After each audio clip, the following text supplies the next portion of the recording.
আসসালামু আলাইকুম প্রিয় দর্শক বন্ধু, সাব মিডিয়া ভিডিও থেকে আমি মোহাম্মদ ফজল রহমান। আজকে কথা বলবো কার্লোস ওসমানের 116 নাম্বার ট্রেলারটি নিয়ে।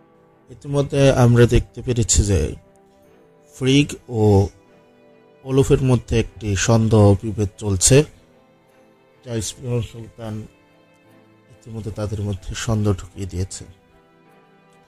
আমরা আরো দেখতে পাচ্ছি যে ওসমান বে ইসমিহান সুলতানকে আগেই সতর্ক করেছিল যে মঙ্গল সেনাপতি নাইমান সে জান্দার বে এবং কারাচি বের এলাকা দিয়ে ঢুকবে, কিন্তু ইসমিহান সুলতান ওসমান বেকে সেখানে অপমানিত করে এবং তিরস্কার করে ওসমান বেকে তাড়িয়ে দেয়। আমরা আরো দেখেছি যে পিছনে যে পর্বটা ছিল তার লাস্টের দিক দিয়ে যখন নাইমান আসে এবং ইসমিহান সুলতানকে কোনো তোয়াক্কা করে না এবং বলে তোমরা কখনোই সঠিক নেতা নেতৃত্ব দেওয়ার জন্য বেছে নিতে পারো না।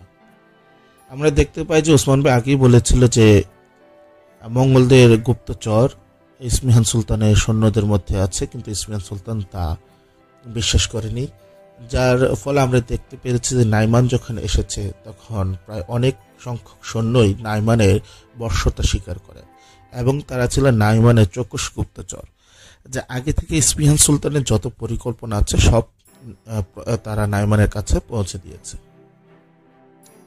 এই জন্য এখানে ওসমান মেয়ে বলছে যে আপনাদের ভুলের কারণে কঠিন মাসুল দিয়েছি, এখন যদি মূল্য দিতে হয় তাহা স্বর্ণ মূর্তি দিয়ে না, রক্ত দিয়ে দিতে হবে।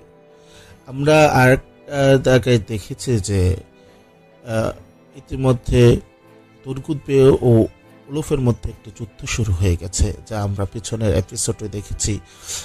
ওসমান বে বলেছে যে তুর্গুদ বে ওনার সাথে যুদ্ধ যাবে না, কারণ তুর্গুদ বে এখানে উলুফকে আটকাবে এবং উলুফের সাথে যুদ্ধ করবে। জেরকুতায় উলগেল হাতুন এনেগুল দুর্গে ঢুকে গেছে এবং যে গুরুত্বপূর্ণ তথ্যগুলি আছে ইতিমধ্যে তা ওসমানের কাছে পৌঁছে দিয়েছে এবং জেরকুতা খুবই চালাকিভাবে উলুফের যত অস্ত্র ছিল তা ধ্বংস করে দিয়েছে। এখন উলুফের কাছে সেই রকম অস্ত্র নেই এবং এইদিকে বালা হাতুন ফ্রিককে ধরে ফেলেছে এবং আমরা ট্রেলারটিতে দেখতে পাচ্ছি যে বালা হাতুন ফ্রিককে কথা বলার জন্য শাস্তি দিচ্ছে। এদিকে ইসমিহান সুলতানের কাছে বাইন্দার বে বলেছে যে বালা হাতুন ফ্রিক হাতুনকে বন্দী করেছে। ইসমিহান সুলতান বলেছে সে যেন মুখ না খুলতে পারে। এদিকে আমরা দেখতে পাচ্ছি বেঙ্গি হাতুন আসমাকে বলছে সে যেন কোনোভাবেই মুখ না খুলে, যদি মুখ খুলে তাহলে আমরা সবাই আগুনে পড়ে যাব। এদিকে বেঙ্গি হাতুনও একটু বিপদে পড়ে আছে, কারণ উরহান বেকে যে বিষ দিয়েছে তা ইসমিহান সুলতান আসমাকে বেঙ্গি হাতুনের কথা বলে দিয়েছে, যেটা শুনে ফেলেছে আলচিচেক বলেছিল যেন ফ্রিককে ধরার জন্য সাহায্য করে, কিন্তু বেঙ্গি হাতুন এখানে একটি চালাকি করেছে। সে ফ্রিককে চিঠি লিখেছে যে তাকে কায় হাতুন ধরবে, কিন্তু বালা হাতুন এখানে একটি ট্রিক্স খাটিয়েছে। সে প্রথম একটা হামলা করে, যখন ফ্রিক বেরিয়ে তারপর একটা হামলা করে। এখানে আমরা দেখতে পাচ্ছি যে মঙ্গল সেনাপতি নাইমান সে ইতিমধ্যেই তুর্কি যে বসতিগুলি বড় বড় বসতি আছে তাদেরকে বিপদে ফেলে দিয়েছে এবং বলছে ওসমান বেকে যে তোমাকে যারা সাপোর্ট করছে তারা যদি মরে যায় তাহলে তোমার সুখ্যাতি নষ্ট হয়ে যাবে। এদিকে ওসমান বে বলছে যে অহংকারীদের ভাগ্য সব সময় পরাজিত হয়। আমরা বুঝতে পারছি যে বড় ধরনের একটি যুদ্ধ হতে যাচ্ছে 16 নাম্বার ট্রেলারে এবং অনেক কিছু ঘটতে চলেছে। এদিকে ওসমান বে ওরহান বেকে একটি হুইল চেয়ারে বসিয়ে আছে এবং বলছে যে এইভাবে তাঁবুতে বন্দী থাকলে চলবে না। আর এদিকে আমরা আবার ট্রেলারটিতে দেখতে পাচ্ছি যে তুর্গুদ বে উলুফের সৈন্যদের উপর হামলা করেছে। তার মানে এ থেকে বোঝা যাচ্ছে যে তুর্গুদ বে আস্তে আস্তে উলুফকে আক্রমণ করছে এবং উলুফকে দুর্বল করে দিচ্ছে, যা আমরা বুঝতে পারছি যে আবারও এনেগুল দুর্গ তুর্গুদ বে নিয়ে নিবে এবং আবার তুর্কিদের শাসনে চলে আসবে। আমরা আরো দেখতে পাচ্ছি যে ইয়ানি শহর ইয়ানি শহরে আবার কাই পতাকা উঠছে, তার মানে বোঝা যাচ্ছে যে এখানে কিছু না কিছু ঘটবে,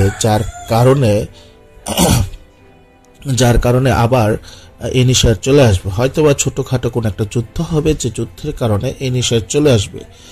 এদিকে ওসমান বে বলছে যে বিক্ষিপ্ত সেনাবাহিনী সংঘবদ্ধ করা হবে এবং এই বাহিনীর নেতৃত্ব দেব আমি। তার মানে বোঝা যাচ্ছে যে ওসমান বের কথা সবাই শুনেছে এবং দেখেছে যে ইসমিহান সুলতান এখানে ভুল, যার কারণে তারা অনেক মাসুল দিয়েছে এবং নাইমান করের মাত্রা আর দ্বিগুণ করেছে।